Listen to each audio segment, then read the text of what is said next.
Continuamos con el desarrollo de la información, volvemos a nuestro país y bueno, tenemos que decir lo que se ha presentado como una buena noticia, un buen panorama. El Banco Central acumula compras por unos 1.100 millones de dólares durante estos primeros 15 días de marzo.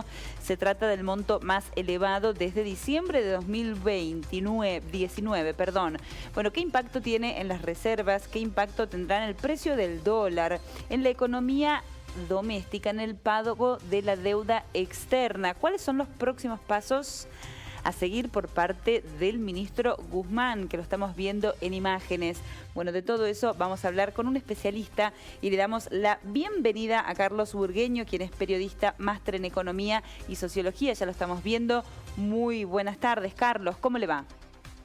Hola, gracias por comunicarte. ¿Se escucha bien? ¿Estamos bien con la tecnología? Lo estamos recibiendo perfecto, afortunadamente, Vamos. sin complicaciones. Vamos, vamos todavía. Carlos, lo decíamos recién, se ha presentado como una muy buena noticia, anticipando un buen panorama, este récord de compras del Banco Central.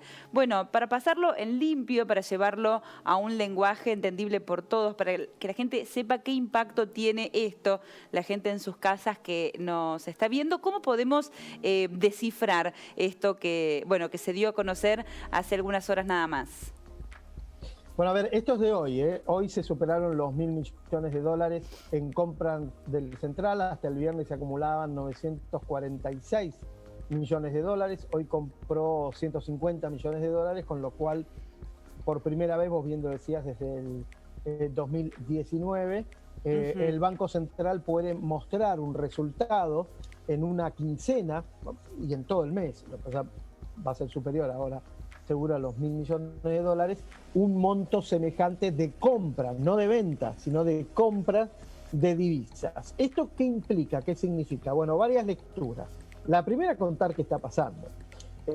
Lo más importante que uno está viendo es que hay liquidación sojera.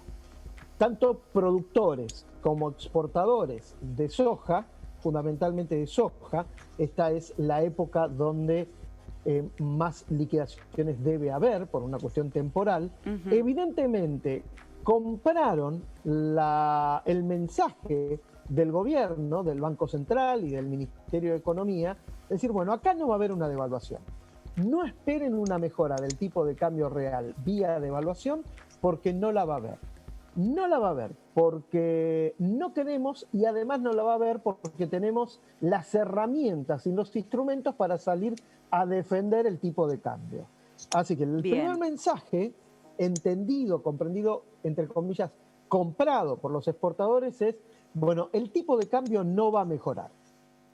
Por otro lado, tenemos un precio de la soja en los mejores niveles en los últimos 12 años, esta combinación de, bueno, no va a haber una devaluación y los niveles de soja de los precios internacionales son relativamente positivos, bueno, una parte, no todo, una parte de las liquidaciones se están ejecutando. Entonces, están entrando dólares. Y los dólares que entran son más de los que salen. Entonces, el fenómeno, el efecto de esta situación financiera cambiaria es que el Banco Central compra dólares y no vende. Para la gente, lo que tiene que interpretar es que tenemos una época, estamos viviendo una época que se va a extender por lo menos 2-3 meses más de tipo de cambio tranquilo, de tipo de cambio estable. Estabilidad. Y no es poco en un país como la Argentina. No. Hablar de 3 meses de tranquilidad del dólar es toda una gloria. Bien. Carlos, ¿qué impacto real tiene esto en las reservas y en la economía doméstica? Digo, en el trabajador, en los precios, ¿cómo termina impactando? Bueno, que no haya devaluación o amenaza de devaluación o que no haya expectativas devaluatorias es un factor inflacionario menos. Si además de todas las cuestiones inflacionarias que se viven, por eso la inflación está en un nivel de 3,54 en este primer trimestre del año mensual, 3,54 por mes, ¿no? Sí. Si además le agregáramos una presión cambiaria, la situación sería mucho peor. Con lo cual, tener por lo menos uno de los factores inflacionarios más importantes controlados es algo positivo en el tema inflación. Y alguien me está diciendo, ¿y cómo puede ser que haya 4% de inflación? ¿De qué está hablando este señor? Bueno, es que podría ser peor. O sea, las presiones inflacionarias, fruto de la emisión monetaria, las expectativas de precios y las alzas estacionales de precios, le agregáramos presiones cambiarias, bueno, la situación sería aún peor. Esto primero. Y segundo, este es un año electoral y que el dólar no esté en la batalla dialéctica de este año no es poco. La verdad que estar en los primeros pasos de la batalla electoral, de la dialéctica electoral, sin tener el dólar en la agenda, no es poco. Sobre todo por los otros temas que hay en la agenda, ¿no? Las vacunas, la pandemia, la posibilidad de un rebrote que haga suspender otra vez algunas actividades económicas, Dios no lo quiera. Lo que hablábamos antes de los factores inflacionarios, en medio de, la tormenta política interna del gobierno, la oposición, si además le agregábamos al dólar, y este país sería invivible. Con lo cual, menos mal que el dólar lo pudimos sacar de la agenda electoral, del debate político, y podemos concentrarnos en otras cuestiones económicas. Esto más allá de los tiros en el pie políticos, que eso ya es otra historia. Carlos, y el hecho de que el Banco Central esté marcando récords en la compra de dólares, ¿tiene un impacto en las negociaciones con el Fondo Monetario Internacional y en lo que es la deuda? Bueno, siempre es mejor ir a Washington, el ministro de Economía va a Washington la semana que viene, siempre es mejor ir a Washington con una situación de reservas en crecimiento que al revés, eso seguro. Ahora, en el tema del Fondo Monetario Internacional están interviniendo otras cuestiones que hacen más ruidos que la mejora de las reservas.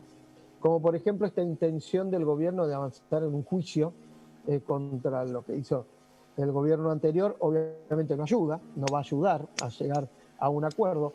Cierta intención del gobierno o de parte de la coalición gobernante de creer que porque hay un juicio y en marcha, ¿verdad?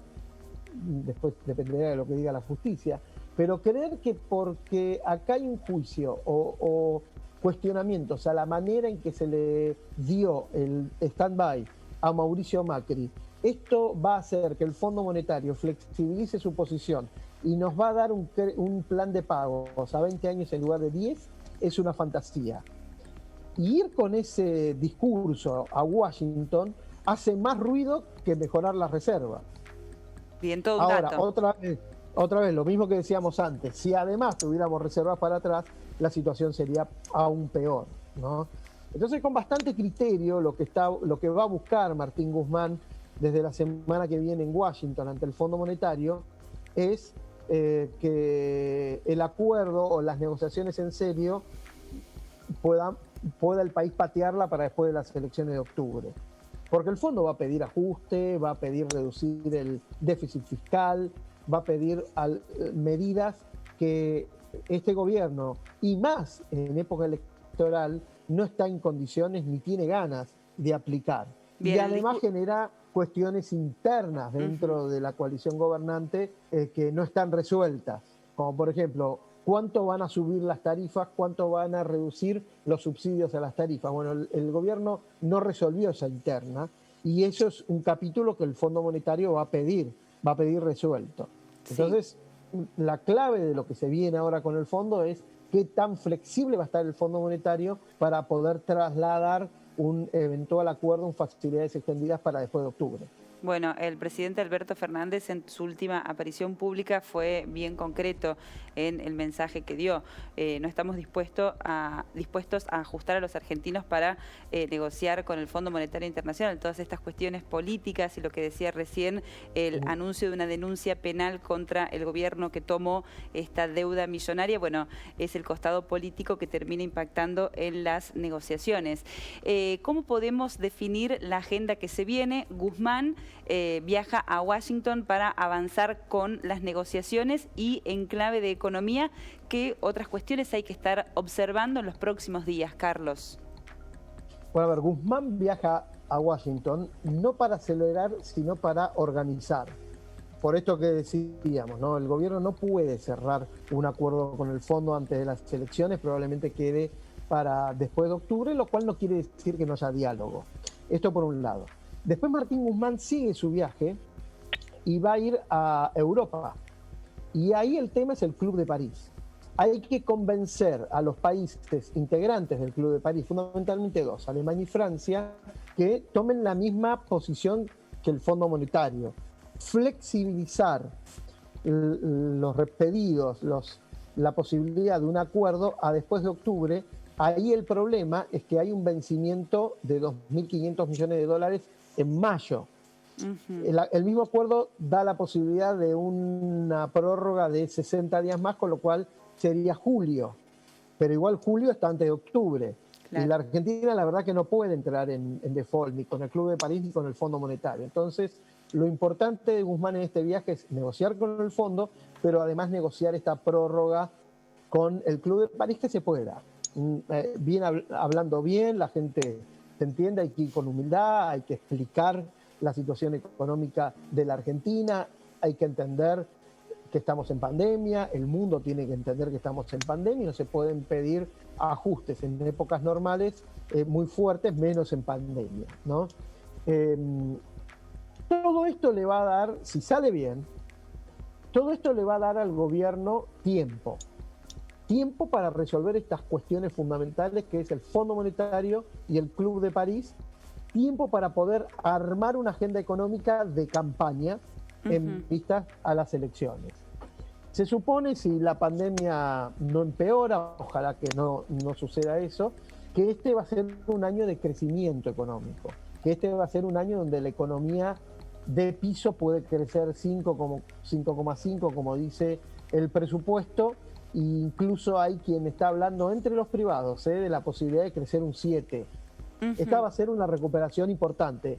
No vamos a recuperar el 10% que cayó la economía el año pasado, claro, en este 2021, pero sí va a ser un año de crecimiento, siempre y cuando la política no lo arruine. A ver, ¿qué quiere decir con eso, Carlos? A ver, si la política y los políticos siguen en esta avanzada y acelerada discursiva de pelearse y de pelear y de tener la menor cantidad de acuerdos políticos, económicos y sociales posibles, de los que la Argentina pide a gritos, la recuperación se va primero a demorar y después a frenar. Bien. Vamos a tener en un primer semestre datos de crecimiento de la economía importantes, sobre todo en el segundo trimestre del año, porque lo vamos a estar comparando contra un trimestre, el segundo del año pasado, donde la economía estaba paralizada, cerrada, claro, paralizada. Entonces los datos van a ser optimistas. Bueno, ojalá que ese sea el momento para que la clase política se serene, se deje de pelear como se están peleando y empecemos a transitar un camino más de diálogo y de acuerdos, por lo menos en la economía, por lo menos en cuanto a la producción, en cuanto a la manera en que este país va a elegir crecer. Es una oportunidad. La Argentina puede tener este año una oportunidad. Es a veces un país milagroso, que parece que estamos para atrás mal y de repente tenemos una oportunidad. Ojalá. Bueno, es muy probable que tengamos una oportunidad y depende de los políticos no desaprovechar esa oportunidad. Bueno, ojalá estén los dirigentes a la altura de las circunstancias y ojalá se sostengan esta situación que es tan importante y que tiene tanto impacto en la economía como es la liquidación de dólares del agro y los buenos precios en Chicago. Carlos, ha sido muy amable con Telediario Federal. Vamos a estar renovando el contacto en cualquier momento porque además es muy claro. Muchísimas gracias por el contacto. Bueno. Gracias a ustedes. Hasta cualquier momento. Chao.